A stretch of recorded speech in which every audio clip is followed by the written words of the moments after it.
buenos días a todas y a todos. Estamos encantados de poder participar, dar inicio a la segunda mesa redonda que está planeada para estos días, este 26 y 27 de septiembre de 2024, como parte del Festival Cultura UNAM. Queremos, como hicimos el día de ayer, y lo diremos siempre que podamos, estamos muy agradecidos con la Coordinación de Difusión Cultural, con la Casa Universitaria del Libro, CASUL, por abrir el espacio a esta actividad trascendental para algunos de nosotros, particularmente para quienes estuvimos,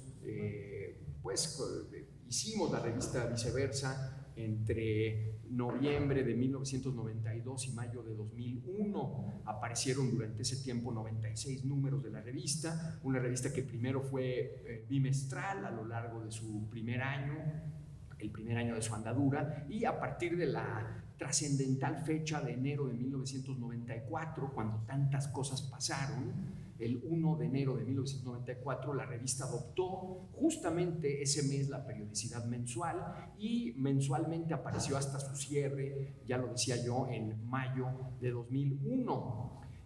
Gracias a la pandemia, que nos trajo tantas angustias, pero al mismo tiempo, como lo oímos por todas partes, ¿no? Tantos libros, tantos proyectos, tantas cosas que se dispararon a partir de la pandemia hizo que volviera a mis manos el archivo fotográfico de la revista Viceversa, y esto fue a finales del año 20, en diciembre de 2020, y a partir de entonces conseguimos la idea de hacer una serie de actividades. Una de ellas, escoger las mejores fotografías de ese archivo para conformar un libro.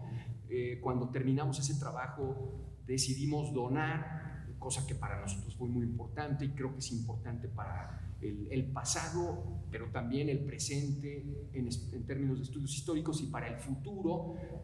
Propusimos al Instituto de Investigaciones Estéticas de la UNAM que aceptara en donación ese archivo, cosa que se concretó hace unos cuantos meses, y como producto de esa donación hicimos la exposición que se puede ver desde el día de ayer y que se podrá ver hasta el 15 de octubre, y que es obra ya del Instituto de Investigaciones Estéticas. Ricardo Alvarado Tapia, que era el encargado del archivo fotográfico Manuel Toussaint del Instituto de Investigaciones Estéticas, se encargó él mismo de la curaduría de esta exposición. Fue para nosotros interesantísimo que de ese archivo que da para tantas cosas, que creo que anda por las 10,000 imágenes, imagínense ustedes, ha salido esta pequeña muestra que yo no he dejado de aplaudir desde que la vi hace un par de días. Naturalmente es otra visión, es otra generación, porque Ricardo también es más joven, y es una visión más relacionada con los estudios estéticos que con la visión de periodismo cultural que pudimos haber tenido nosotros. Entonces, bueno, se pactó finalmente, se propuso finalmente, y fue aceptada la exposición fotográfica inaugurada ayer, y también las dos mesas redondas, la segunda de las cuales estamos en este momento empezando. Rápidamente les cuento que ayer la mesa trató sobre los años 90, le pusimos el título en cierto sentido irónico de promisorios, los promisorios años 90, porque fue efectivamente una época de grandes promesas, de grandes ideales de cambio, y bueno, 30 años después vemos que lo que pensábamos que hacia donde podía transitar México, pues no tomó ese camino de ninguna manera, pero como sea, los años 90 quedaron como una etapa promisoria, ¿no? Entre otras muchas cosas, pensamos que podría finalmente irse el PRI de los Pinos, como finalmente se consiguió en el año 2000, como producto de todo lo que se pensó, se dijo, se soñó a lo largo de esa promisoria década. La segunda mesa, que es esta, que es, ayer, para terminar de contar la película, ayer participaron dos extraordinarios historiadores, los dos relacionados con la imagen, con la fotografía muy específicamente, Claudia Canales y Antonio Saborit, y bueno, fue una mesa muy animada que se prolongó por 2 horas. Fue muy interesante el texto de cada uno de ellos, y después, claro, pues el intercambio con el público. Había algunos de los fotógrafos que participan en el libro que comentaron para el público, además en una transmisión en vivo por TV UNAM, algunas de sus fotos, ¿no? Como como Juan Miranda o Rogelio Cuellar. Fue una cosa muy, muy animada. Hoy estamos aquí en una segunda mesa que ha sido planteada con el título algo temerario y provocativo de Viceversa, la última revista cultural del siglo XX, ¿no? Y aunque es temerario y aunque es arriesgado poner ese título, en cierto modo puede defenderse la idea, porque efectivamente la revista apareció en la orillita ya del siglo XXI. Algunas otras revistas que existían siguen existiendo, otras dejaron de aparecer un poco antes, pero lo que realmente queríamos señalar con este título, y paso ya a presentar a esta mesa de lujo que hoy nos acompaña, en cierto modo podemos defender que Viceversa fue una de las últimas revistas que trabajó editorialmente de un cierto modo y que sobre todo hizo un tratamiento fotográfico de una manera que no volvió a hacerse, lo cual le da un valor especial a la revista y particularmente pone un acento de valor en el archivo fotográfico del que esta exposición da cuenta, porque fue el último momento en que los fotógrafos entregaron fotos, materialmente fotos, ¿no? Ampliaciones, impresiones, diapositivas. Antiguamente los más jóvenes quizás no podrán concebir que los fotógrafos no mandaban un archivo adjunto y se acercaban o mandaban con una mensajería las fotos que ellos mismos creaban en su taller o en algún laboratorio especializado, lo cual hace que lo que exponemos en la Galería Santos Balmori pues es piezas salidas de las manos de los propios fotógrafos, ¿no? Calculadas al milímetro en términos de impresión, de luces y sombras, de blancos y negros o de colores, a partir de sus propios criterios artísticos. Y eso pues no solamente le da una naturaleza especial a ese trabajo, sino que queda para el futuro como piezas que tienen que ver con una visión que tiene una frontera importante con el arte, a pesar de que muchas de ellas provengan de una inspiración periodística. Y bueno, cuando me dijeron me dieron la luz verde para organizar una mesa como esta, pues yo apunté todo lo que yo soñaba, pensando que había 4 personas que podían dar una maravillosa imagen personal, desde luego crítica, con perspectiva histórica, con cierta parte experimental, por haber algunos de ellos estado cerca de la revista. Y bueno, resultó que los 4 aceptaron, ¿no? Yo en mis mejores sueños pensé que serían 2, ¿no? 1 acaso, porque ya sabemos cómo es pues, el tiempo, los espacios. Y afortunadamente los 4 aceptaron participar y estoy realmente muy, muy contento y muy honrado de que los 4 estén aquí, ¿no?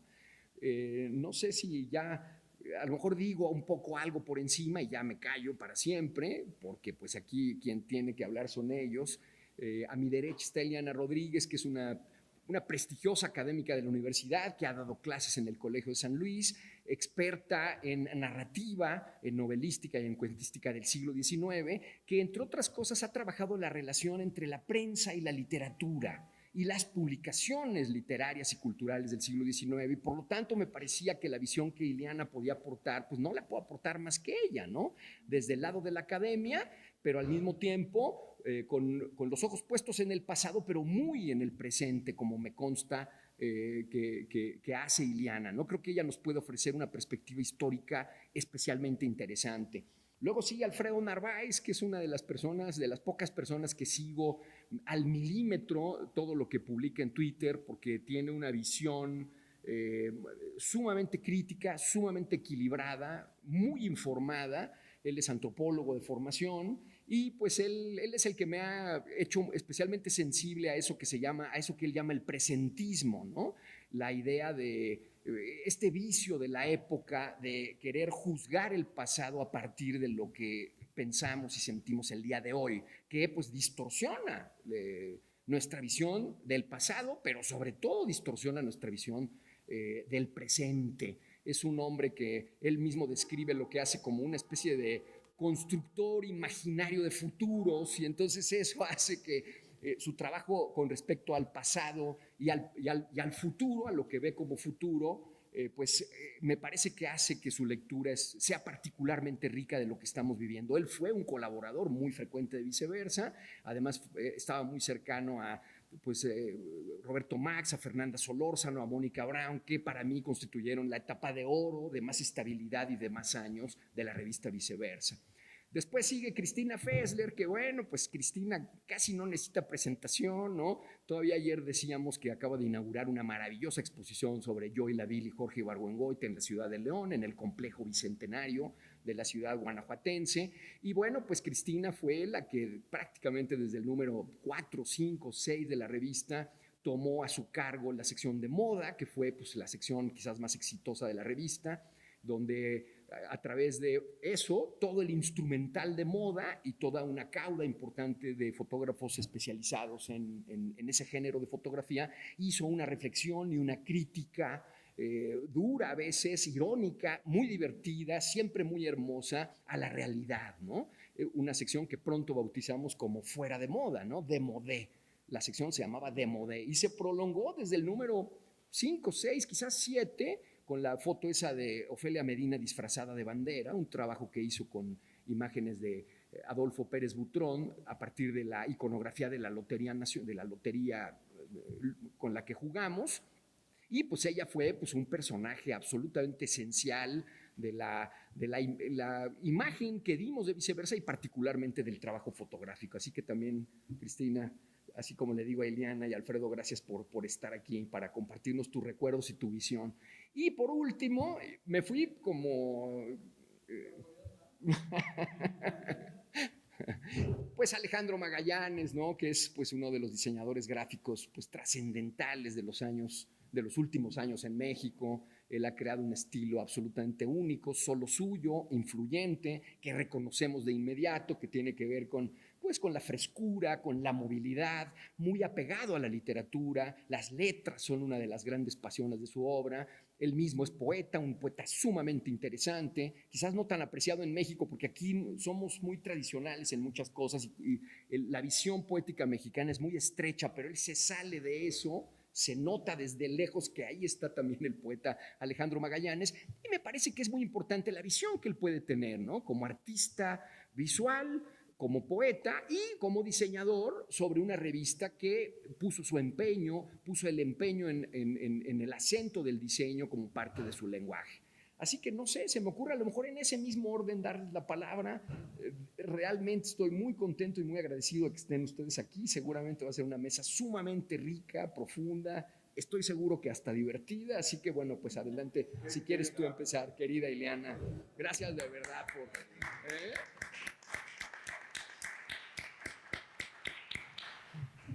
Uso este micrófono. ¿Este mismo? Con mucho gusto. Los dos, digamos.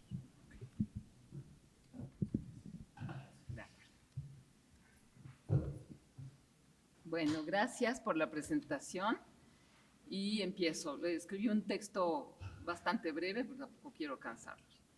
Lamento empezar hablando de mí en este tiempo en que todo se trata de uno mismo, pero debo hacerlo para explicar lo que voy a leer. Empezaré diciendo que agradezco la invitación a presentar este magnífico libro y para seguir, que lamento no detenerme con detalle en las imágenes tratándose de un libro de fotografía, porque no soy especialista en ello y porque ya lo han hecho quienes sí lo son y con bastante fortuna. Hablaré en cambio de lo que significa la lectura de una revista y para ello empezaré aludiendo a mi experiencia con Viceversa.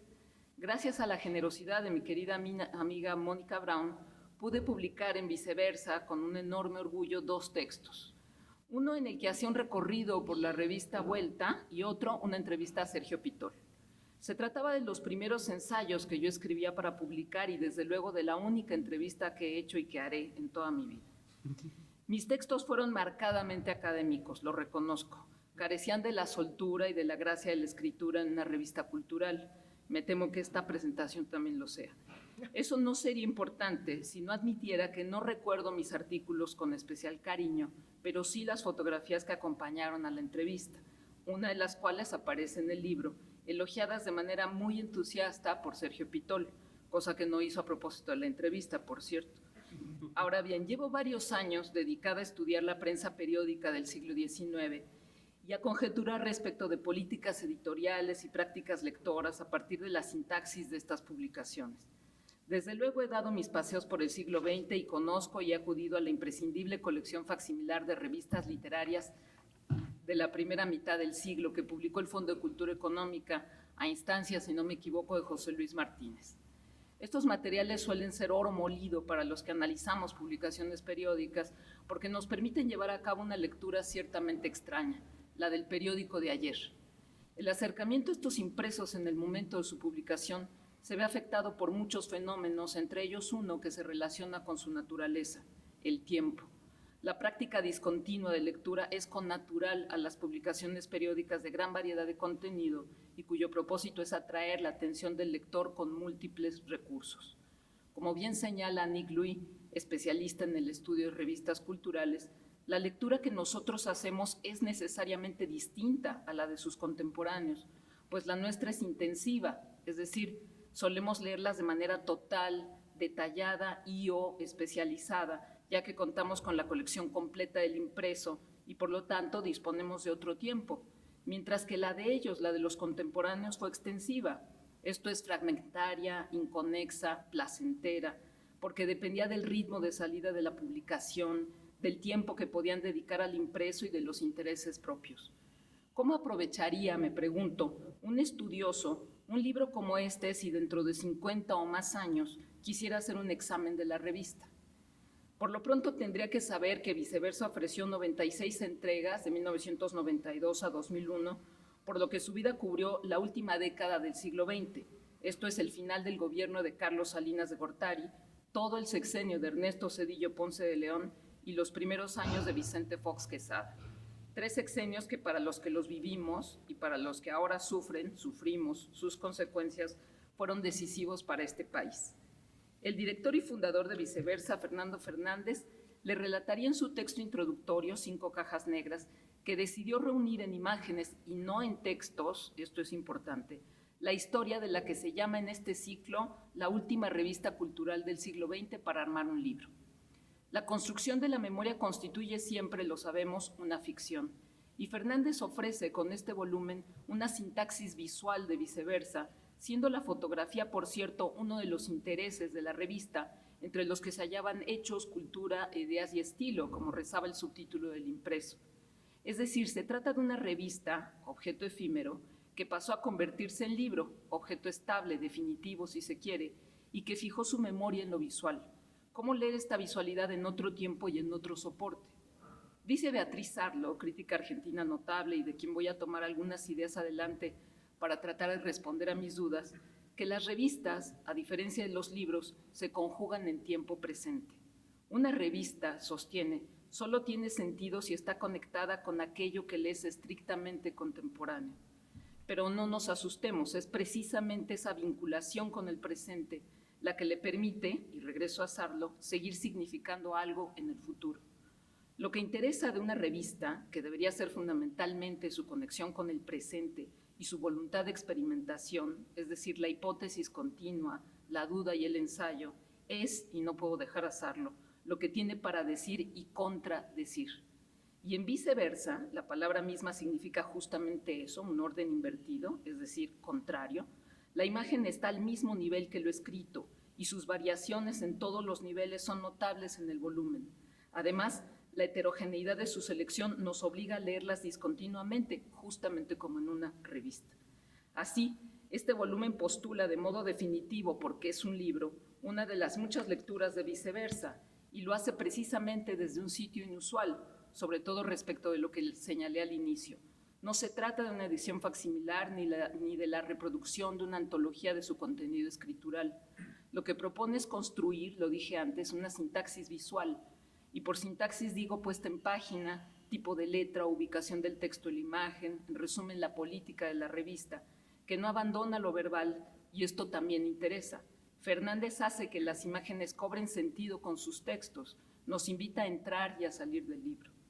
El estudioso encontraría entonces en este relato la singular propuesta de un orden que la revista no tuvo en su momento y una voluntad igualadora de las artes, de lo visual, lo literario y lo popular, de lo masivo y lo individual, que fue provocadora y que definió su política.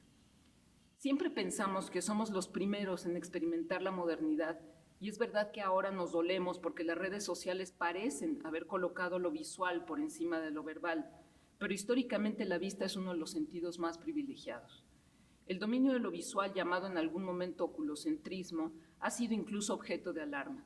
Para San Isidoro de Sevilla, la vista era más importante y más veloz que los restantes sentidos y tenía una función más amplia, similar a la que desempeñaba la memoria. El predominio de la vista era tal, según San Isidoro, porque se encontraba muy próxima al cerebro, de donde emanaba todo, de ahí que empleemos el verbo ver para referirnos a hechos que pertenecen a otros sentidos, y así decimos mira cómo suena o mira qué sabor tiene.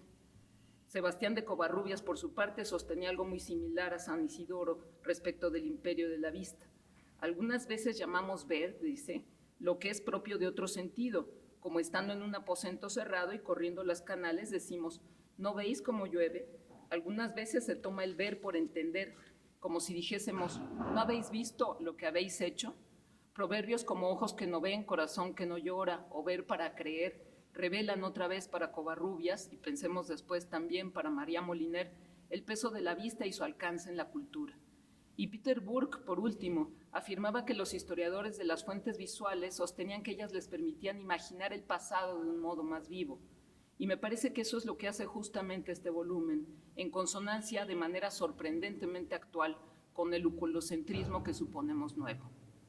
En el texto que Fernanda Solórzano ofrece como introducción al libro, titulado La visión fuera de los márgenes, afirma que Viceversa fue la primera publicación en México que borró con éxito las líneas entre lo prestigioso y lo popular. Y esta es una clave central para sus lectores, presentes o futuros. Él o la hipotética estudiosa que quisiera examinar la revista a partir de la lectura de este libro, encontraría en la selección un testimonio de esta práctica. Igualmente vería a Paquita la del Barrio que a Juan Rulfo o a Alejandro Aura, pero también encontraría en un mismo registro la fotografía de Octavio Paz junto a los colaboradores de la revista Plural que la de los escritores de las revistas Generación y Viceversa, entre los que, por cierto, descubriría algunos autores que más tarde alcanzaron renombre. Hallaría en la provocación el ensayo. El libro brinda, y con esto termino, una mirada, literalmente una mirada, a una nueva lectura de un presente perdido que, recordando a Quevedo, nos hace escuchar con nuestros ojos a la revista. Gracias.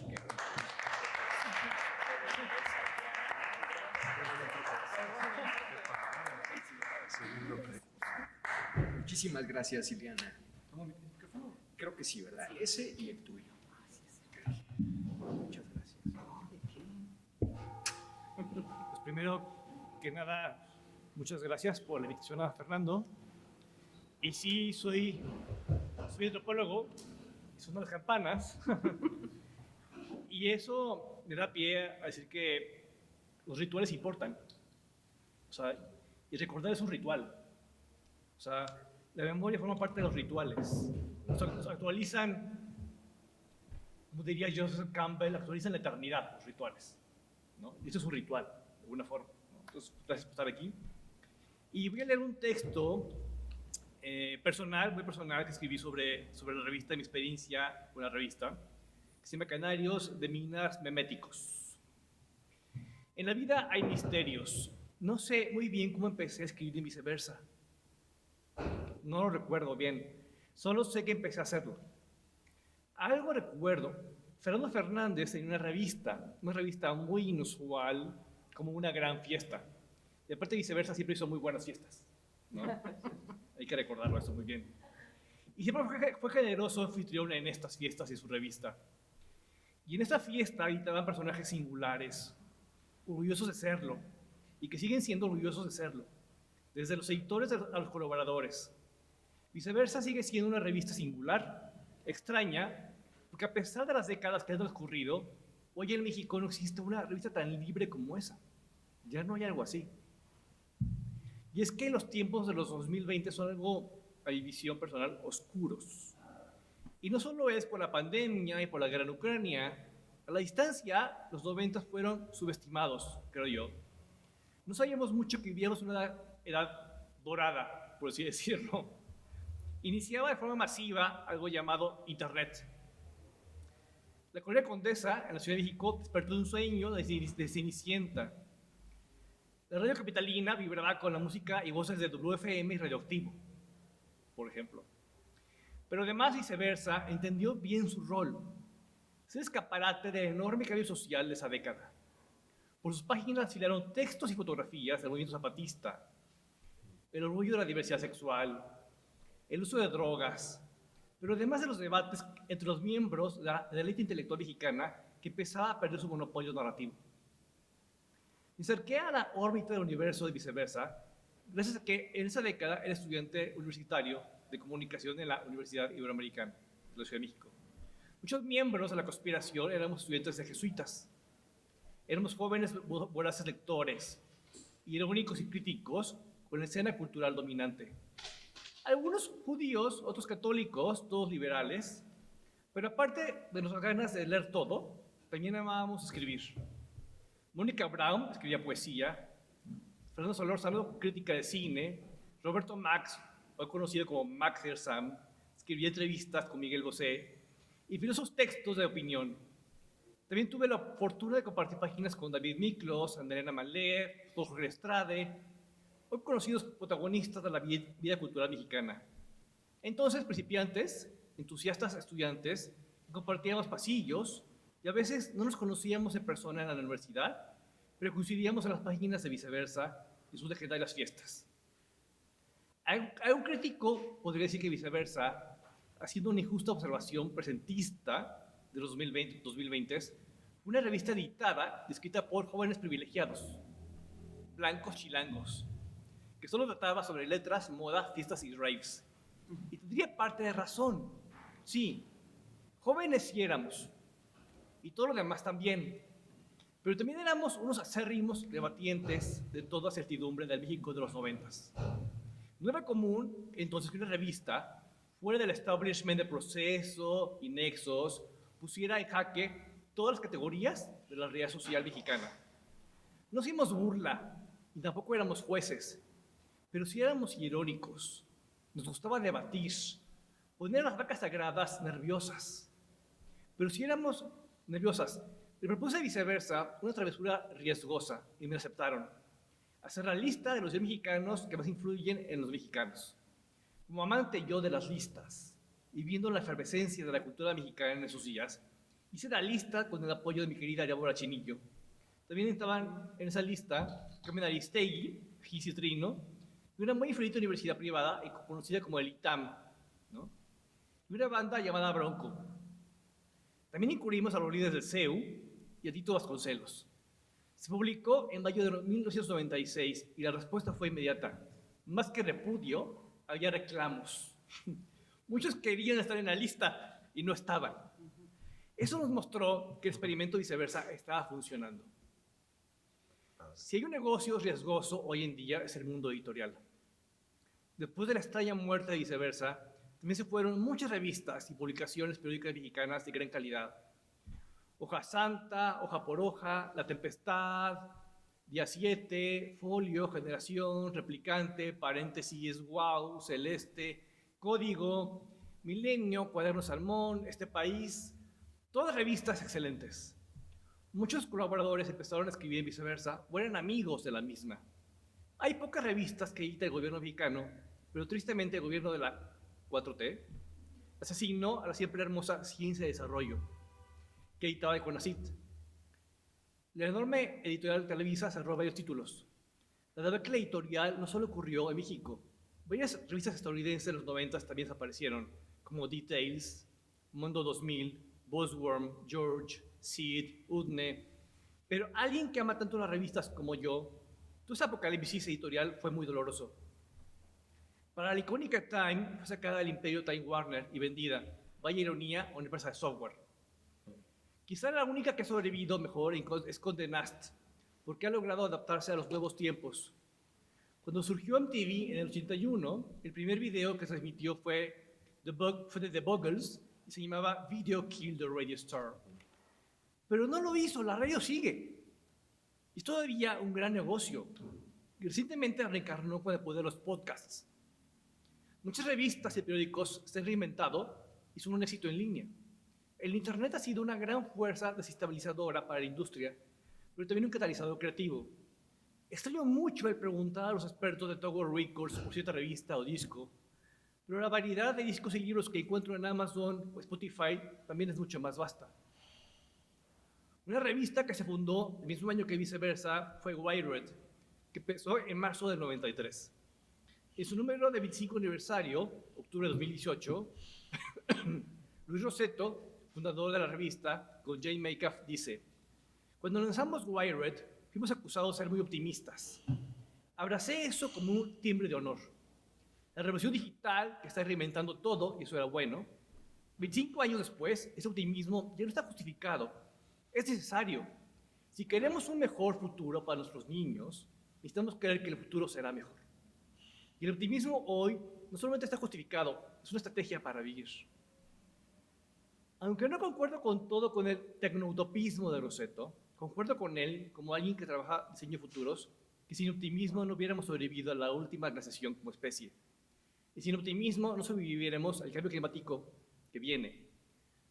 El optimismo ha sido la fuerza que hizo que nuestro cerebro creciera y aprendiera por miles de años. Viceversa también fue optimista, y no de forma ingenua.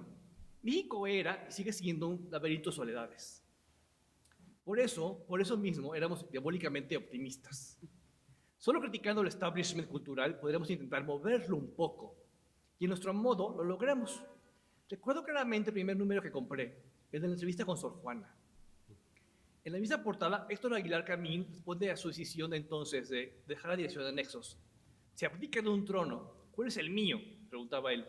Vueltas a la vida, en mayo de 2005, José Waldebre me invita a colaborar en Nexos para responder a un provocador texto de Clemente Serna contra el matrimonio igualitario, publicado en el anterior febrero.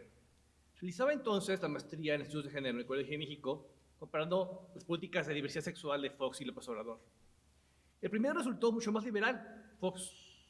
En su respuesta, Serra decía que no se oponía a legalizar las uniones homosexuales, pero que comprendía las resistencias de AMLO. Irónicamente, López Obrador, ahora es el presidente, y las premisas de mi tesis se mantuvieron. Sigo siendo un conservador, ¿no? Sigue siendo él un conservador. Vueltas a la vida, en 2012 publiqué un artículo sobre hambre y seguridad nacional gracias a la generosidad de Aguilar Camín, y gané entonces el Premio Nacional de Periodismo.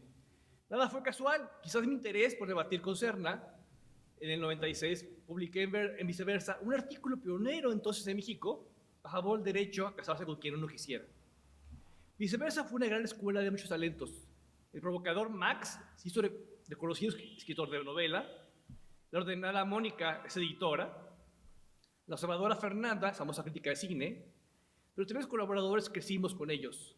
En el número dedicado a Carlos Monsiváis, de julio de 1997, una joven Ana Elena Maldé escribe sobre el coleccionista.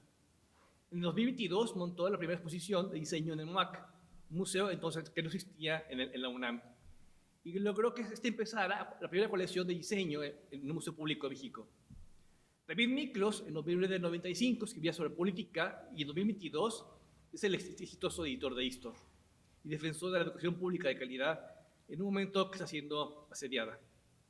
Terminó Viceversa, y mucho de lo que esas páginas optimistas sobre cultura, arte, moda, tecnología germinó, para bien y para mal, pues, ocurrió. Llegaron Sonamaco y la gentrificación de la Ciudad de México. El Internet dejó de ser ese espacio experimental y se volvió el dominio de Facebook. Pero llegaron novedades.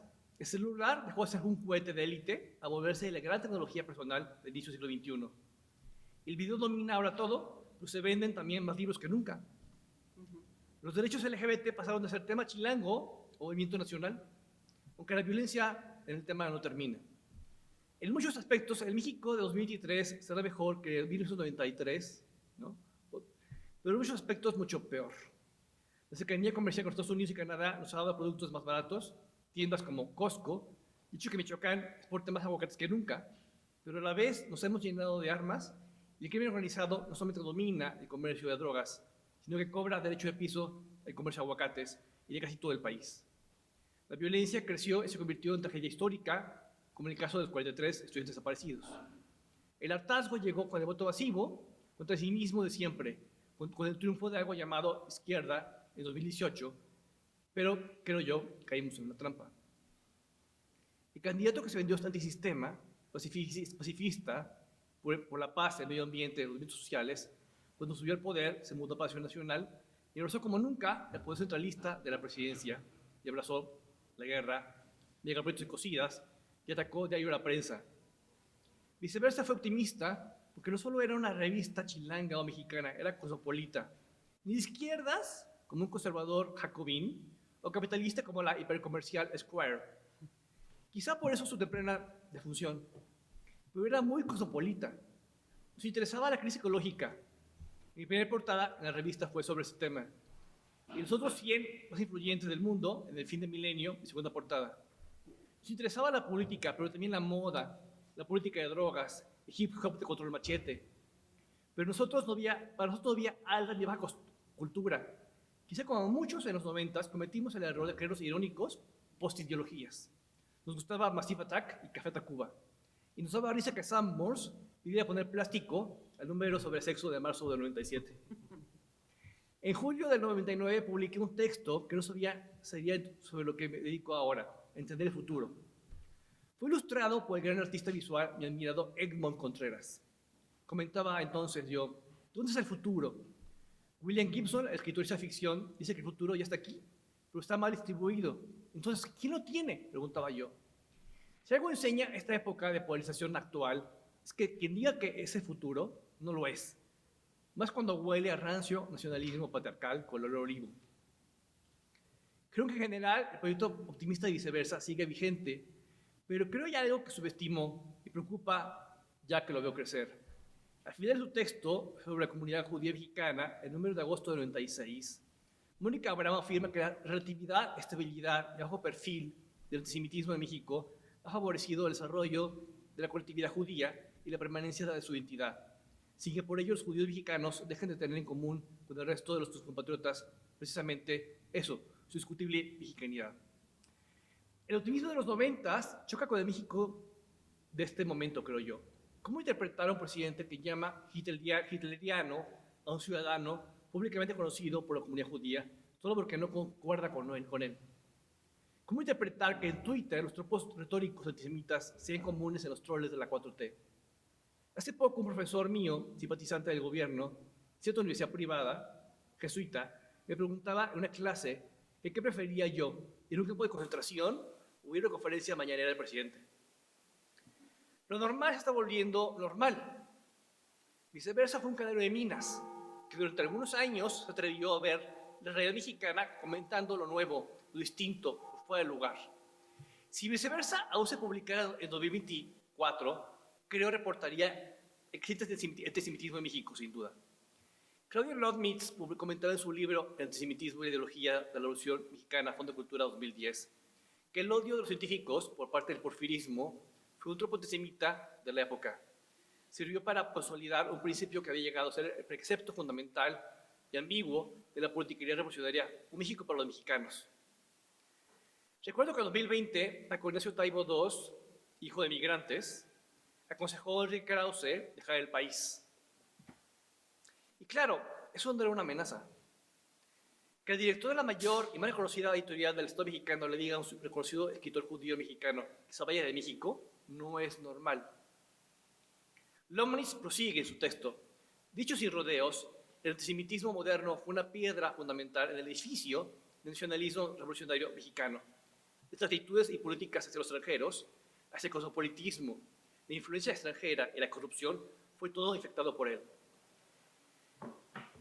Viene el aniversario y el libro de Viceversa, siendo optimista, pero aún siendo escéptico, como lo eran los viejos liberales, cuando veían arder el mundo. Muchos quieren a México ver arder, pero ganar con el caos, que siempre es un gran negocio. Viceversa cumple años, tiene una revista, tiene un libro, sigue siendo un gran proyecto optimista, pero más cínico que en el 93 y mucho más irónico y filoso, algo más radical. No hay muchas revistas que sí así ahora en el mundo. Últimamente me ha llamado la atención cómo la decana The Economist se ha vuelto más vocal en temas como cambio climático y cómo se opuso a la confianza a la era Trump. Hasta Vogue se ha vuelto más activista en temas de racismo, derechos LGBT y corporeidad. Pero en general la gentrificación cultural se ha comido todo. Por eso me da aliento algo reciente, el poder de la memética. Su viralidad es casi mágica, difícil de controlar, y vaya que molesta al establishment. ¿Quién diría que Chumel es el nuevo villano del gobierno?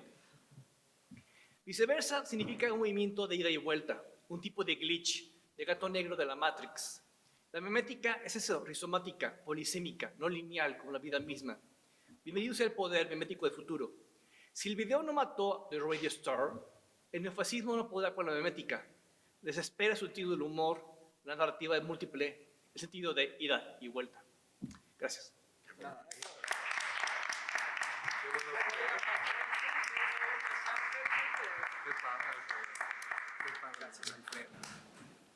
Va a leer su texto el señor Magallanes. ¿Sigues tú? No, vas tú, porque yo no tengo texto. Lo cual prueba.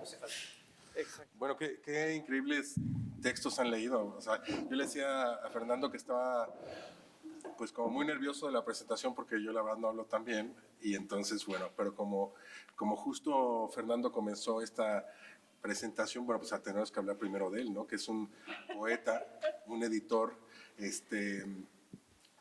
un escritor de novelas, un locutor de radio, tiene todos estos oficios y ahorita que hablaba Alfredo como del optimismo, pues yo creo que se le va muy bien en todos estos oficios a Fernando, que se tiene que ser optimista justo para comenzar, me parece, todas estas empresas culturales tan importantes, ¿no? Pero bueno, yo en realidad había escrito un texto, voy a comenzarlo porque es una carta. Comienzo y ya después voy a hablar como más sueltito. Y muchas gracias por la invitación, es de verdad un honor y es muy emocionante para mí por diversas formas. Está increíble, ahorita por ejemplo que veo a Pablo, el hijo de Leonel, o a mi hija María, pues yo tenía más o menos esa edad cuando salía la revista y comenzaba a leerla, ¿no? Entonces como que se hace muy, muy bonito. Bueno, querido Fernando, espero que estés muy bien y muy contento con el nuevo libro de Cataria, Viceversa, la historia de la revista contada por sus fotos. Primero, muchas gracias por invitarme a presentar este libro. Es un honor y un gusto por muchísimas razones que espero decirte en esta carta, aunque será difícil escribirlas todas por acá. Y espero platicarlas contigo en persona. Te cuento que la semana pasada se inauguró la exposición Joy Laville y Jorge Ibargüengoitia, una historia de amor, en la que tuve el gustazo de participar con nuestra querida amiga Cristina Fedler, quien está presente como presentadora, y de quien escribes en muchos de los textos del libro. Bueno, te cuento esto, pues para la exposición, una guía valiosísima fue la revista Viceversa, que contenía el portafolio de fotos de la vida de Jorge Ibargüengoitia, así como las personas que conocías y cuyos nortes nos compartiste y que sabían de la vida y obra del gran escritor guanajuatense. Nos compartiste todo eso, como también nos comparten sus contenidos las revistas y particularmente la revista Viceversa. La cultura es cultura porque se comparte y esto ocurre mejor cuando es de manera generosa. Bueno, discúlpame por divagar. Al momento que te escribo esto, todavía no he tenido el ejemplar del libro en las manos y para poder leerlo y verlo, he recurrido al PDF que me enviaste por correo electrónico en dobles páginas. Es curioso, pues a diferencia de un libro impreso, en el que podemos comenzar a ver, o al menos ver, un libro en reversa, hojeándolo por el final, la lectura de un PDF exige que lo leamos en el orden consecutivo, tal como el editor y la diseñadora lo han planeado. Gracias a esta forma de lectura, leí la página de créditos hasta el final, una vez que vi y leí todo el libro. Como cuando ves el roller de créditos de una película y reconoces a alguien y gritas o piensas, yo la conozco, yo lo conozco. Qué acierto que lo haya diseñado Rocío Mireles, diseñadora de Milenio, primera diseñadora editorial de Viceversa y autora de su cabezal. Luego me quedé pensando, viceversa, viceverso, ¿no? O sea, qué curiosa palabra. Y después, o sea, como que decía, de viceversa, el cabezal es poesía visual, ¿no? O sea, como que tiene este cabezal que todavía no se me olvida, sino que de alguna forma cuando vemos algo que te impacta, queda presente en todo lo que hacemos después. Apenas ahora que lo apunto hago esta asociación, viendo la foto de Eduardo Vázquez y la tuya, que aparece allá, ambos bien jóvenes, en las páginas finales del libro, le encuentro un sentido que probablemente estoy inventando, ¿no? O sea, esto de viceverso y viceversa, los dos poetas siendo editores de esta revista. Te decía que me parece un acierto que Rocío haya diseñado el libro. Bueno, estoy hablando del libro, no de la revista, como bien lo hicieron ustedes. Y además leo los escritos de los colaboradores de Rocío de toda la vida, Bruno Contreras y tu tocayo Fernando Villafán. No sé si ya te había platicado, querido Fernando, que Rocío fue una de las personas que me enseñó a trabajar cuando yo estaba en la universidad a principios de los años 90. Perdón otra vez por divagar, pero es que todo se va conectando. Me encantó que en el diseño del libro Rocío usara dos fuentes tipográficas que ella puso en el radar, al menos para mí, en las publicaciones de esos años. O sea, es curioso que después de que Rocío utilizara esas fuentes, luego todas se diseñaban así. La tipografía Frutiger, diseñada por el gran Adrián Frutiger en 1976, y de la que un tipógrafo tan importante como Eric Spiekermann, y que después utilizó esa tipografía oficina para diseñar las últimas versiones de la revista, afirmaba que era la mejor fuente tipográfica jamás diseñada, ¿no? O sea, para que muchas veces esto de la tipografía puede ser muy técnico, pero es increíble desde mi punto de vista, porque, por ejemplo, Frutiger diseñó la tipografía Universe, que fue la primera tipografía en tener como todas las variantes, desde la super ligera, la super light, la hairline o cabello, hasta la super bold, y que es ahorita lo que se está haciendo en tipografía realmente como muy impresionante. O sea, que nosotros ya ahora en los programas para diseñar podemos hacer una versión ultra bold o ultra light con la misma fuente tipográfica alucinante, pero pues el que lo inventó fue Frutiger, y que empezó esta tipografía a utilizarse, por lo menos aquí en México, por supuesto se utilizaba desde 1976, pero Rocío tuvo como el ojo para ponerla en el radar con esto. Y luego no había terminado de ver el libro, y dije, ¿cuál será la fuente de texto? Y dije, claro, debe ser la Janson, la tipografía Janson, y que bueno, después como todas las, o sea, como todas las cosas que hace Fernando, que lo documenta muy bien, viene en el colofón del libro, si era la Janson, que es muy curiosa también su historia, ¿no? Porque se le puso Janson porque pensaban que la había diseñado Anton Janson, que es un impresor, tipógrafo, punzonador holandés, que vivió en el siglo XVII, entre 1620 y 1687, y que bueno, se le puso la tipografía Janson, pero después descubrieron en los años 50 que en realidad el creador de la Janson es un diseñador, igual tipógrafo húngaro transilvano, que se llamaba Miklos Totfalu Kiss, ¿no? Que vivió en 1650 y 1702, ¿no? Entonces, si luego ya nos ponemos como un poco místicos, pero en realidad ocurre, qué curioso que en viceversa se hayan encontrado esta tipografía Janson de un diseñador del siglo XVII, y después pues de Adrián Frutiger, gran diseñador del siglo XX. Estaba también pensando que, bueno, esto con la obra de Rocío, ¿no? Ese cabezal tan impresionante que después modificó Leonel Sagaón, abriendo como la tipografía de otra forma, pero que sigue siendo muy lindo, y que es me encantó que la portada del libro fuera así, o sea, una portada súper clásica, de un libro de fotografía que no tiene una fotografía, y no solo eso, sino que de verdad es clásica, con su estampa, un recuadro ¿no? Y con una B, ¿no? Que curiosamente después sería muy parecida a la película de Venganza, ¿no? O sea, es como, bueno, en fin, o de Vanity Fair o esto, ¿no? O sea, como que realmente como muy bien. Bueno, una de las cosas también que estaba como yo pensando acerca de la revista es que es muy curioso que la primera portada fuera una ilustración, ¿no? Una ilustración de Rocío a partir de una fotografía, ¿no? Y que después en los números consecuentes viceversa nunca recurrió a la ilustración, ¿no? O sea, que había, recuerdo como viñetas a lo mejor en el suplemento literario, ¿no? Pero en realidad eran como obra de los artistas, ¿no? No como ilustraciones pero ya me corregirás, Fernando, si esto, pero como yo la recordaba, no se usaba como un recurso. Creo que, curiosamente, después se utilizó con varios de los colaboradores que salen de la revista y que después se volvieron parte del equipo editorial, por ejemplo, de Letras Libres. También quería comentar que una cosa que me conmueve mucho, pero bueno, ni modo, estoy hablando de mí, a diferencia tuya, que comenzaste increíble cuando dijiste eso, dije, ay, chin, ¿qué voy a hacer? Bueno, el primer trabajo pagado que yo tuve siendo todavía un o bueno, no pagado, bien pagado, siendo todavía un estudiante de universidad, pues fue justamente en la revista Viceversa, gracias a mi amigo Leonel Sagán, que después fue mi socio, porque parte de lo que tenían como intercambio es que ellos podían anunciarse en la revista, era el despacho de diseño tipos móviles, a cambio, bueno, yo no sé que hayan intercambiado, pero entonces Leonel, yo iba en la universidad y me dice, oye, ¿quieres diseñar los anuncios y que van a salir en la revista Viceversa? Y yo, wow, claro, quiero, qué increíble. Todavía no usaba las computadoras, le llevaba yo todo dibujado y bueno, pues así fue el primer trabajo pagado en mi vida, pero que permitió cuando yo lo llevaba de ir a ver como los cierres o cómo se hacía la revista durante el día. Entonces llevaba el anuncio y pues ya me quedaba a ver, ¿no? Entonces ahí pues recuerdo como un poco la vorágine, ahorita, ¿eh? Y esos anuncios eran de refranes, ¿no? Y dibujos.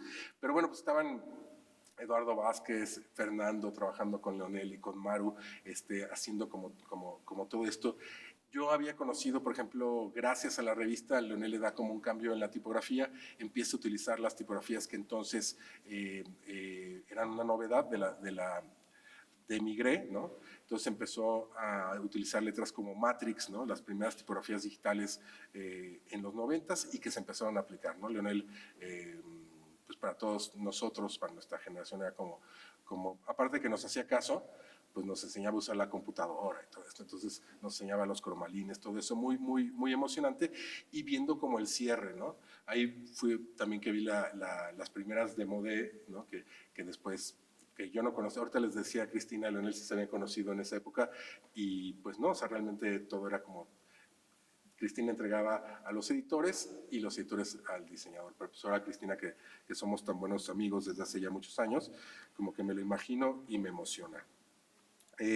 Les digo, voy bien, ¿verdad?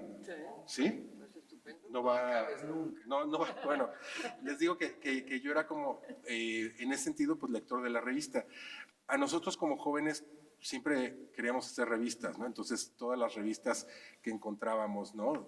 Desde, por ejemplo, México en papel, ¿no? Que era una revista que sacaban de Bellas Artes, la revista Tierra Adentro, la revista Luna Córnea, ¿no? Que también ya, como que montones de revistas y pues nos encantaban. Y cuando sale justo Viceversa, ¿no? Que sale como con estas fotografías desplegadas a página completa, que tampoco era una cosa que se estilara mucho desde donde yo recuerdo, o sea, es decir, era como de alguna forma también más parecida, digamos, a Interview, la de Warhol, pero con tus textos de la cultura. Bueno, era como fascinante como lector, pues encontrarte allí. Entonces, como joven y que llegas y que estás ahí como viendo, ¿no? O sea, de alguna forma tímido, ¿no? Para no interrumpir como toda esta vorágine que se hacía con las revistas, pues era totalmente emocionante, ¿no?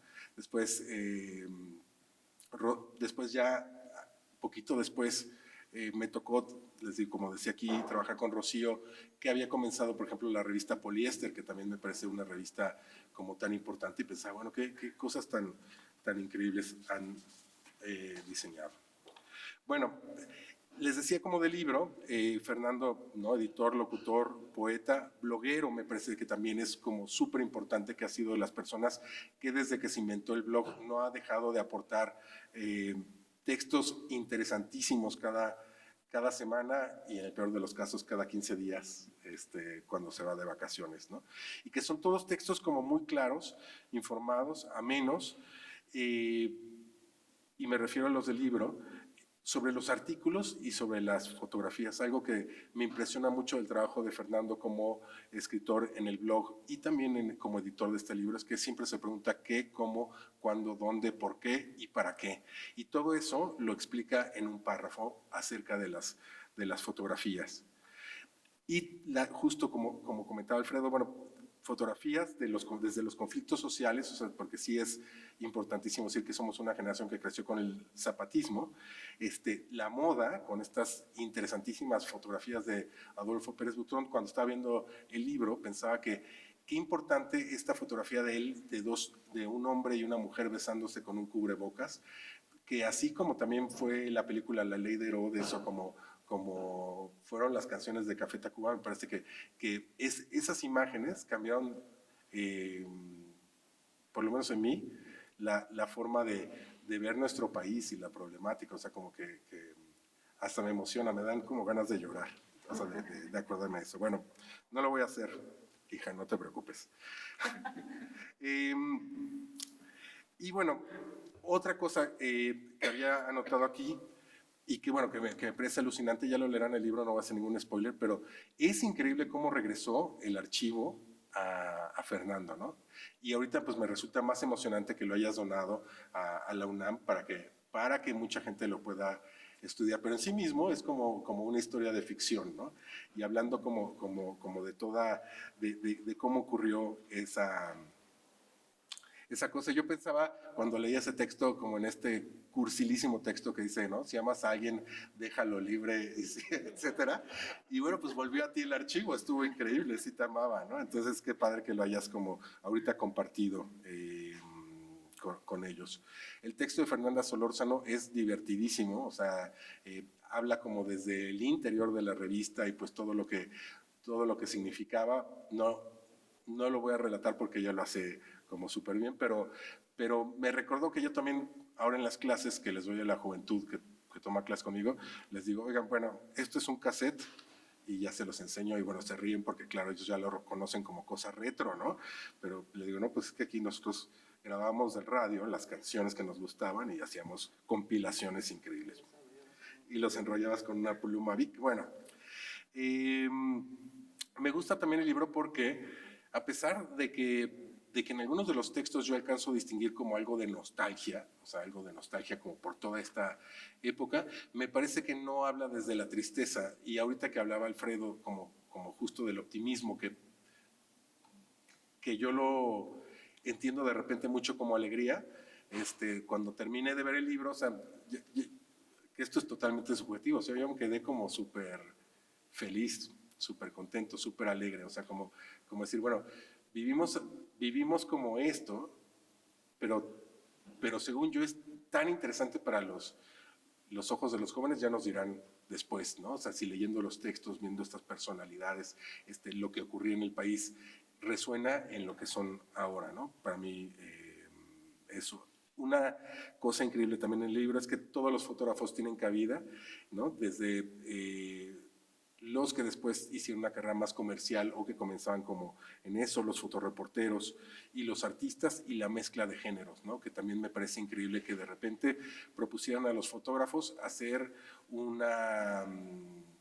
como una editorial, pero que no estuviera emparentada con el género periodístico, sino que fuera como más ligera, y así como se iban cruzando por medio de los editores, ¿no? Ahora que veo la exposición, que por supuesto me gusta, me encanta la exposición, pero me encanta más cuando la veo impresa en un libro y en las páginas de la revista, porque esas fotos pues fueron como para eso, o sea, y es como muy conmovedor. Decía, bueno, que también apunté en un punto 17, ya voy a acabar, porque... Sala 82. Ajá, aquí dicen los demás. O sea, me parece que es curioso ver en el directorio de la revista como una pandilla de una época, ¿no? O sea, no, ya digo, después, no sé si todos sigan siendo amigos o no sé, o sea, pero es increíble, justo como lo comentabas, lo dijo Alfredo al final, tú también, Ilana, o sea, de a dónde como en las películas, de qué fue de cada uno de ellos, ¿no? Cuando termina así, ¿no? Y cómo todos, pues, están haciendo como cosas muy interesantes y muy padres en muy distintos lados, ¿no? Entonces, cuando te pones a ver, por ejemplo, las revistas Barandal, o bueno, todas estas revistas Taller, todas las revistas que anteceden, pues dan testimonio igual de eso, de muchas personas que en algún momento se reunieron y después, pues muchas se encontraron, otras se fueron a otros lugares, y me parece que es increíble. Y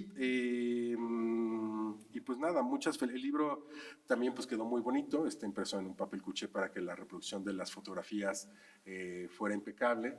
Yo le preguntaba ayer a Fernando por qué no quise abrir el PDF con el Photoshop para ver de qué tamaño era, porque quería imaginarme de qué tamaño era y me encanta que el tamaño sea el tamaño de la revista Viceversa. O sea, como que eso es tan bonito. Y un libro tan gordito, ¿no? tan bien, o sea, como que se siente, esto me encanta que haya sido también de pasta blanda, me parece que le da una cosa tan bonita y con el material que escogieron para hacerlo. Así que muchas felicidades y esperemos que se agote rápidamente la edición. Otra de las cosas, perdón. Solamente en una página de la revista aparece la revista como fotografía, es decir, una doble página de la revista, ¿no? Que es en la fotografía famosísima de Rogelio Cuellar. Y solamente esa. Las demás fotografías están como vueltas a poner en el panorama. En el panorama. Yo creo que después ya va a estar buenísimo hacer, es la historia de la revista contada por sus fotos y después podrá ser la historia de la revista contada a partir de sus diseños. Espero que sea la próxima empresa ahora que se agote esta edición. Así que felicidades, Fernando, y me emociona muchísimo que salga este libro. Me emocionan muchísimo las palabras de ustedes también. O sea, qué bien. Bueno, es todo lo que tenía que decir. Gracias.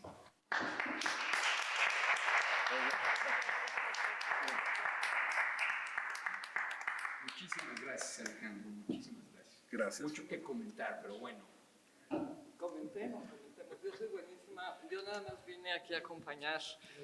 Me dio un gusto inmenso estar con toda esta mesa, pero sentí igual que en su momento que Fernando me invitara a platicar de la parte, bueno, de haber estado en la revista, y ahorita pues oyéndolos a todos no hay nada más que sumar a sus brillantes palabras, pero me hace pensar en este momento en donde se hizo la revista, donde se juntaron, donde Fernando, Eduardo, Guillermo Sorno, Cayuela estaban todos y nos fueron llamando. Por ejemplo, yo me acuerdo que en ese momento decía, ay, qué chistoso que me llamen a mí, que no soy nada, ¿no? Tengo una hermana que hace teatro, otra que es poeta, escritora, y yo que no tengo que ver como con los textos. Qué valientes que de repente estemos lanzando una revista cultural basada en la idea de la imagen y el texto, que hemos estado platicando últimamente muchísimo, con el mismo peso, sin pensar ni que la imagen ilustre un texto o que el texto sea un pie de foto, y que nos dieran la libertad de hablar de lo que hacíamos, de lo que pensábamos. Siento que una de las cosas que ahorita me parecen interesantísimas de ese momento es que, como también me parece que la generación de mi mamá y de nuestros papás hicieron las cosas con muchísima seriedad, pero sin tomarse en serio, como Felipe Ehrenberg, por ejemplo, o Urrola, en fin, tantos, en ese momento había esa sensación de estar haciendo algo porque se tenía que hacer. Ahorita que decía, si volviéramos a hacer la revista, ¿de qué estaríamos hablando? Pues estaríamos hablando de lo que sucede cuando sucede en tantísimas partes. Es decir, la idea de la revista, que siempre me ha parecido tan sorprendente y al mismo tiempo no, me parecía natural, era que por supuesto que estaba pasando todo al mismo tiempo podía haber una manifestación, que podía estarse la fotografía del beso con cubrebocas, que de repente podía ser de una película de ciencia ficción y luego no tanto, podía estar pasando preparándose las marchas zapatistas, como podía estar pasando o no la esperanza de que cayera el PRI, como podía estar pasando las nuevas tendencias en la moda de Thierry Mugler, o que estuvieran las primeras pasarelas de Julia Renata Franco, o que hubiera, es decir, todo pasa al mismo tiempo. Los mismos chiles se venden en la central de abastos y las flores en Jamaica, ¿no? Es decir, la sorpresa de ese momento en cualquier lugar, y que pudiera dársenos la oportunidad de que se dijera en imágenes o en textos. Y pues efectivamente, como irremediablemente cada quien habla de su experiencia, la mía en la parte de Modé, que así se llamó desde el principio, era particularmente divertido porque yo venía a que me dijeran de qué se iba a tratar la revista, y entonces tenía yo que pensar cómo íbamos a hacer esa parte de modé, que no era realmente una idea de una sección de moda, sino de una sección de moda en toda la gran idea de qué significa, ¿no? Estar o no de moda, estar o no en el candelero, estar o no presente, y que si íbamos o no a tener gente que en ese momento nos parecía fundamental para que estuviera retratada, y qué significaba ese retrato, puesto que en general cuando uno veía la revista, mucho de lo que acompañaba los textos eran irremediablemente retratos, que son pues los retratos también de una época, porque en el retrato es eso, ¿no? Desde el principio de los tiempos. Entonces, era muy divertido pensar cómo íbamos a jugar en esas 4 páginas que siempre tuvimos, con algo que acompañara la revista, y como ahorita decíamos con Lionel, sin saber en realidad cuál iba a ser el contenido, ¿no? Y yo también pues celebro muchísimo que se haya atrevido Fernando una vez más a lanzarse a un imposible que aquí tenemos. Es decir, esto para mí es la ilustración perfecta del dicho de no hay plazo que no se cumpla ni deuda que no se pague. Entonces yo creo que Fernando, en el momento en que recibió como de boomerang ese archivo de regreso, que además los dioses le mandaron las imágenes, entonces era como ya así un signo de que tenía que hacerse algo con esas imágenes, y los textos ya vendrían, que por supuesto era la columna vertebral también. Bueno, no, eran como una parte de esa columna vertebral. Los textos, que a la hora de recibir este archivo que le regresara a las manos, haberse lanzado a que teníamos que hacer la historia de la revista contada por sus imágenes, me parece también un acto de rebeldía genial. y ahorita que los oía a todos ustedes, decía cómo sí se logró, porque yo al principio cuando pensaba en que íbamos a tener un libro de imágenes, decía cómo sí se logró contener y darle sentido, y la idea increíble de volvernos a acordar, con nostalgia por supuesto, pero con una... A mí me dio como un gran gusto de haber sido partícipe, de haberlo visto, y me dio mucho gusto ver en estos últimos meses que hemos estado hablando de ello, a tanta gente que leyó la revista, que la tuvo cerca, que estuvo presente, que le pareció importante, que le parecía... La cosa de la revista, hace rato que los oía, que tiene que ser mensual o que tiene que ser periódico, es que tienes que estar al día en lo que vas a hablar. Y tienes que ser, no necesariamente original, pero a la hora de decir lo que vas a decir, pues que no te lo hayas repetido de lo atrás, o que hayan 70 personas que estén hablando de lo mismo. Si es una revista, lo que tiene de muy complicado es que la noticia o lo pertinente, pues todo el mundo está hablando de ello. Entonces, ¿cómo es que tú y cómo es que lograron, como esto que decías tú, los editores, con el material que se le iba dando, darle pertinencia, originalidad y sorpresa? Cada mes o cada 2 meses. Entonces, de repente, esa frescura cotidiana, ya sabes, como cuando sientes hormigueo en las patas y en las manos, por supuesto en las neuronas, ¿cómo logró que este libro, que da cuenta de eso, no se vuelva un documento estático, ahí pesado, que de repente toda esta vida cotidiana que nos tenía todos tan alertas, no se vuelva en este libro como un mausoleo, ¿no? Sino al contrario, una especie de decir, en esto de a los jóvenes, decir, qué importante que se enteren de que esto se hacía así y hoy se hacen distintos, porque no todo en la vida es como una enorme caja de Prismacolor, que hay de 12, 40, 72, que era la de Navidad, en donde tienes más colores para hacer tu oficio, ¿no? Y esto para mí es esa memoria de decir, mira, aquí está está importante esta memoria que nos recuerda, porque igual que te hubiéramos traído todos los números, pues estaba más complicado. Entonces, bueno, de verdad que muchísimas gracias por haber estado todos haciendo esta revista, por haber participado y por haber sido parte de esta, como dices, palomilla, entre tantas palomillas que han habido y seguirán.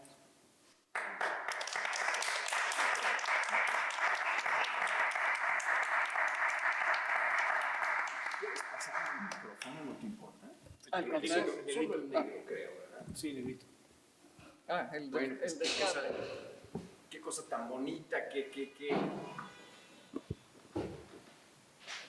variado, qué profundo, qué hacia dónde fuimos por todas partes con esta plática, ¿no? Estoy contentísimo, emocionado. Quiero saludar entre el público, está Ulises Castellanos, que es un fotógrafo que aparece, por supuesto, en el libro, viejo amigo, viejo colega de antiguas batallas, ¿no? Cerca de nuestro Carlos Martínez Rentería, que nos unió en cierto modo en una época y pues que él era un gran revistero de corazón, ¿no? Un apasionado de las batallas, casi todas perdidas, sobre todo en favor de la contracultura y a quien recordamos con tanto cariño, ¿no? Pero bueno, te agradezco mucho que esté tu foto en el libro, Ulises, que es el grupo de escritores y escritoras después de una cascarita en la playa de Chagüey, yo creo que era la playa, ¿verdad?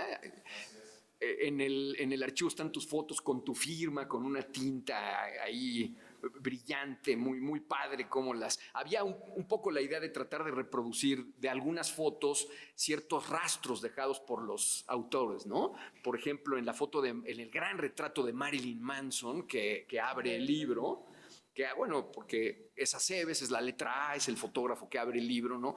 Fernando puso, ¿no? Instantánea tomada en el hotel, no sé qué, en Nueva York, a tal hora, como un documentazo, que si aquí no le hemos podido sacar todo el jugo, pues ahí está en el archivo para lo que quede, ¿no? Así que bueno, qué bueno que ya estás aquí, que ya tienes el libro y gracias, Ulises. Y bueno, pues desde luego destacar también la presencia de Leonel, que ahora que hablaba Alejandro, pues me doy más cuenta que nunca de algo que yo ya sabía, que en cierto modo fuimos una especie de familia, ¿no? Y si lo vemos del lado del diseño, así fue mucho, ¿no? Es decir, primero estuvo Rocío, tú estabas con Rocío, Leonel, luego Alejandro estuvo contigo, luego cuando volvió a México Alejandro Fernández Ross, seguro hay un nexo ahí familiar con él, luego le pasamos la estafeta a Rodrigo Toledo, que es un gran diseñador gráfico. Él fue pues, uno de los primeros maestros de los usos digitales, ¿no? Él hizo unas portadas sensacionales. Por ejemplo, la de los 100 años del cine de Viceversa, que al final nos decidimos por Orson Welles como Ciudadano Kane, posado sobre todos esos miles de ejemplares de los periódicos, como hasta el mero final de la discusión de la portada, que pues era una de las grandes maravillas de hacer una revista, el día que decides ya la portada y la discutes y la ajustas, ¿no? Hasta el mero final llegó el retrato de Marise Sista, que está en el libro. Esa foto era la que teníamos como opción, si no era la de Wells. Y entonces al final nos decidimos por la de Wells, pero Rodrigo puso el número de Viceversa con la portada de Marise Sista entre todo el periodiquerío sobre el que está posado el Ciudadano Kane, ¿no? Mucha gente no lo vio, mucha gente no lo verá, pero ahí está, ¿no? Y eso. Y luego de Rodrigo, pues vino Soren, que era como medio hermana de Álvaro Fernández Ross por toda la cercanía con El Equilibrista, que era la editorial que habían fundado. Y luego, bueno, pues me doy cuenta mucho más que nunca por lo que dices ahora, que pues, hubo una familia también ahí, ¿no? No solo entre los escritores y los redactores, sino también en el diseño, ¿no? El diseño luego habló, ¿cómo se llama? Troconi. Giovanni Troconi, Artes de México publicó un libro, pero está tan maltratado lo de Viceversa, dice unas burradas Troconi todo el tiempo. Yo escribí un doble post en mi blog diciendo todo esto que dices es mentira y entonces ya... Yo lo mandé a todas partes, pero bueno, no tuvo ninguna respuesta. Por lo menos ahí quedó que el trabajo que ustedes hicieron fue de determinada manera, ¿no? Y con ciertos créditos que hay que dar y no todas las barrabasadas que dice ese libro. Yo no sé, en términos de otras publicaciones, se llama La historia gráfica... 100 años de diseño. 100 años de gráfica en México, de diseño gráfico en México, ¿no? Y de verdad el tratamiento que hace de Viceversa es absurdo, ¿no? Así al grado de Eduardo Cayuela o cosas mezclando datos con tan mal. Pero bueno, fue Guillermo Osorno quien un día nos dijo, cuando apenas estábamos ahí en Insurgentes haciendo los primeros números de la revista, yo creo que el primer de Modé debe ser el del número de aniversario, la lotería. No, que el de la lotería ya fue después. Ese es el número 7. Sí, pero... Entonces hubo todavía un poco antes.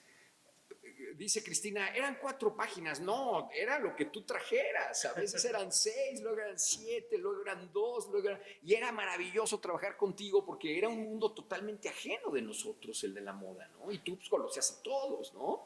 A Paco Blancas, maquillista, cuando nos hablaste de Badulescu, ¿no? No, Badulescu es un genio que está triunfando en Nueva York, pues hay que traer a Badulescu, y ahí está su foto, en una foto particularmente, es una Polaroid alterada, ¿no? Pero bueno, pues tú trajiste algo que en el mundo de las revistas culturales no se hacía de ninguna manera, que no es solamente la moda, sino la idea de utilizar la moda para criticar a veces sardónicamente, a veces con violencia, lo que estaba pasando en esa sociedad que nosotros vivíamos, ¿no? Con tanta ebullición y con tantas cosas que estaban en el aire, ¿no? Cuando piensas que el 94, que es el mero eje de la década, pasó todo lo que pasó, ¿no? El zapatismo y el TLC en el mismo primer día de enero, que es cuando Viceversa pasa al ataque y nos convencen ya de quieren realmente ser una revista, háganla mensual. Eso de bimestral no existe, ¿no? Una revista bimestral es como una especie de asteroide.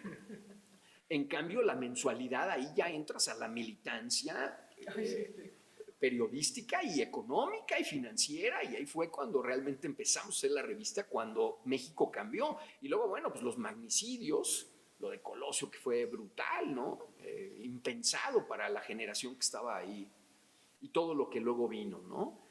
Qué bonita participación, Alejandro, qué belleza, porque bueno, claro, quien se toma el cuidado de ver las tipografías, de explicar por qué esa con otra, de tratar de entender lo que tu colega y en otros tiempos maestra Rocío trató de hacer con las tipografías, qué belleza, qué bonita manera de hablarnos de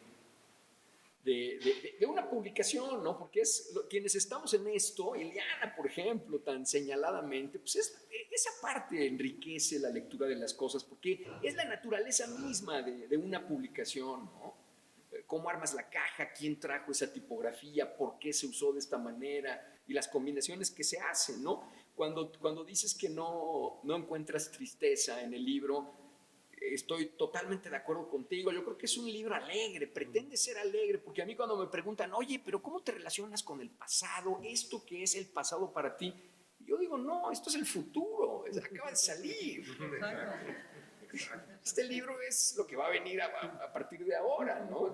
Todo lo que va a venir. Y además, como lo digo yo en el texto que yo escribí antes de comentar ya las fotos, pues me parece que esta es solo una lectura. Es una lectura de lo que fue la revista. Otros tienen por fuerza que tener miradas distintas, opuestas. Hubo también muchas amistades que se rompieron, hubo muchas pasiones que estuvieron ahí en juego, porque el mundo es difícil, porque era una empresa, porque no había una institución ni educativa, ni una empresa, no, todo eso no. Entonces, claro, hay muchas...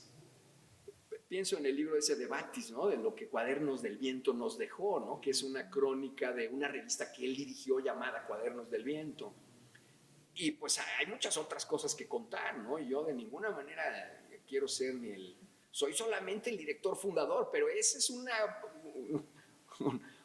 cargo, ¿no? A veces demasiado pesado, ¿no? Que, repito, me apartó de 2 queridísimos amigos muchos años, ¿no? Y sin embargo ahora nos hemos reunido nuevamente, volvemos a reconciliarnos ahí sí con nuestro pasado, y bueno, ahí están sus versiones, ¿no? También se pone un poco en el paredón y con justicia, y eso no... Y luego, bueno, por otro lado,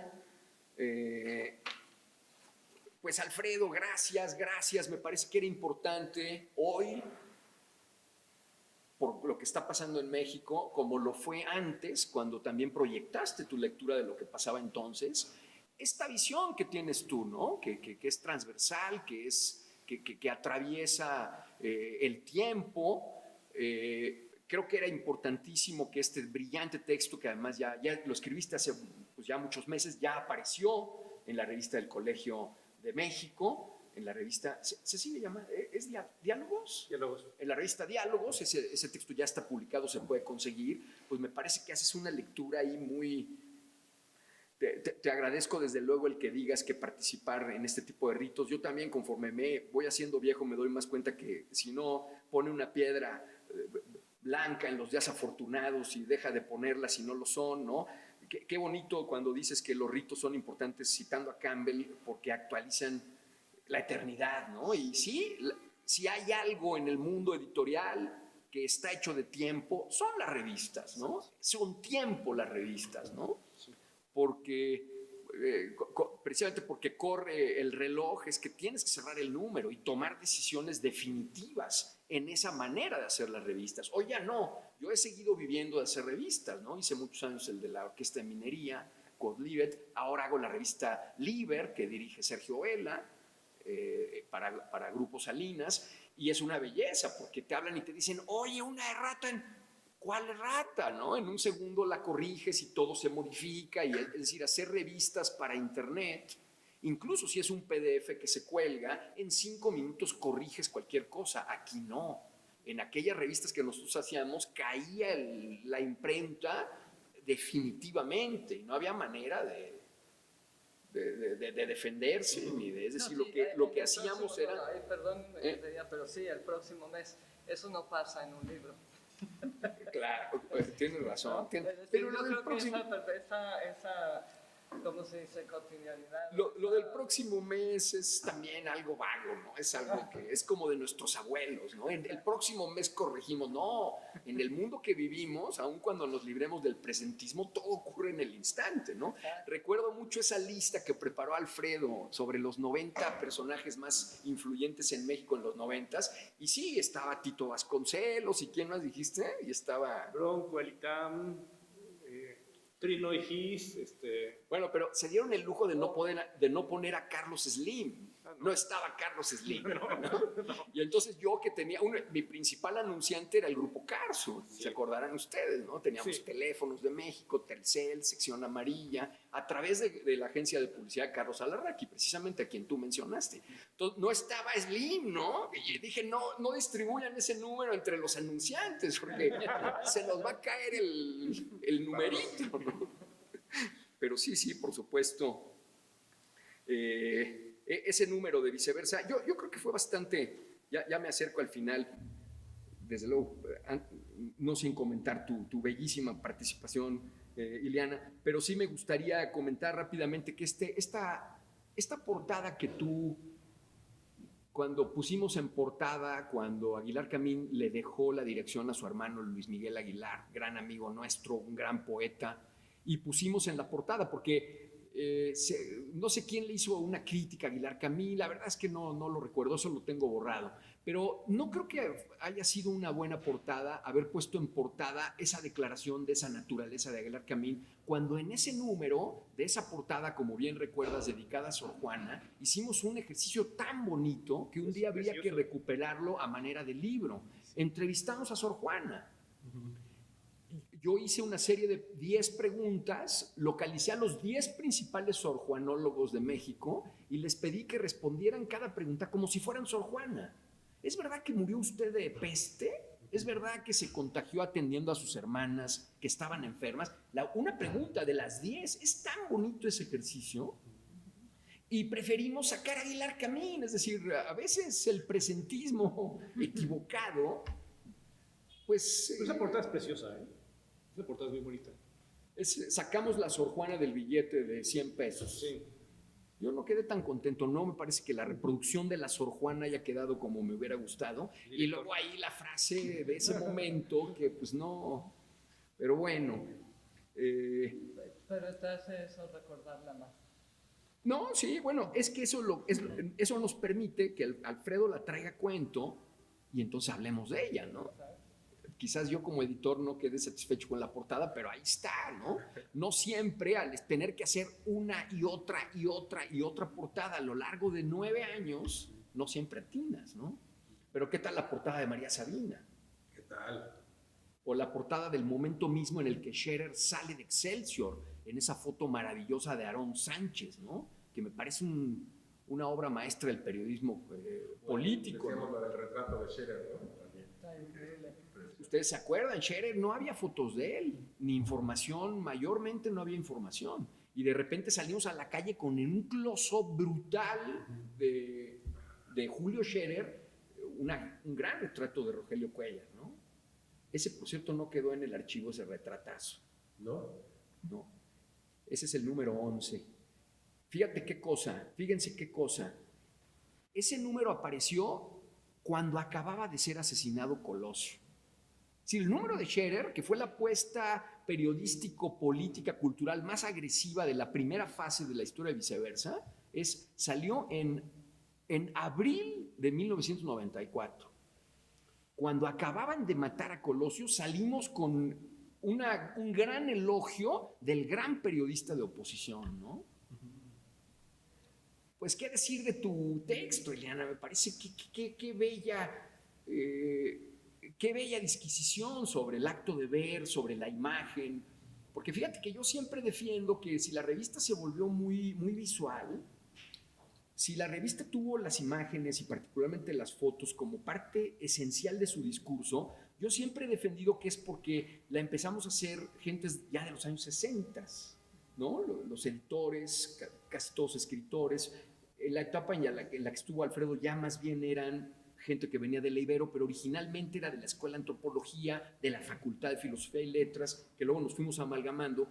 Pero lo que sí es que todos éramos de los 60s y para los nacidos en los fines de los 50s y en los 60s, la imagen es absolutamente esencial en nuestra manera de relacionarnos con el mundo, ¿no? La llegada, no digamos de la foto y del cine, de la televisión, ¿no?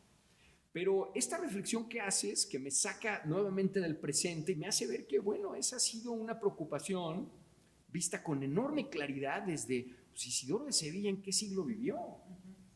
¿El 11 o en qué siglo vivió? No sé en qué siglo vivió. Es decir, es una preocupación muy antigua y además esto que nos hace es ver que por qué razona él, ¿no? El razonar que la imagen es crucial para la expresión humana porque los ojos están al lado del cerebro. Es decir, yo me acuerdo que mi maestro Gerardo Denis me decía, es que los ojos, al final los ojos son las terminaciones nerviosas finales cerebrales, o no recuerdo cómo me lo explicaba ya después del whisky número 18, ¿no? Pero que los ojos estén tan conectados al cerebro y que sean, pues claro, y bueno, qué bellas todas estas refranes, frases que sacas del Tesoro de Covarrubias, ¿no? Del propio Isidoro de Sevilla. Me parece que es un deleite este texto que nos has regalado. Y bueno, en fin, estoy de verdad contentísimo con esta mesa. Rebasa con mucho todas mis expectativas porque hay una parte de inteligencia, hay una parte de crítica y de análisis, pero también hay una parte ahí emotiva, personal, que nos vuelve a unir y que me parece muy bonito que todo eso pueda provocar esta exposición, estas mesas redondas y este libro. Así que gracias de verdad por este momento tan grato. Felicidades.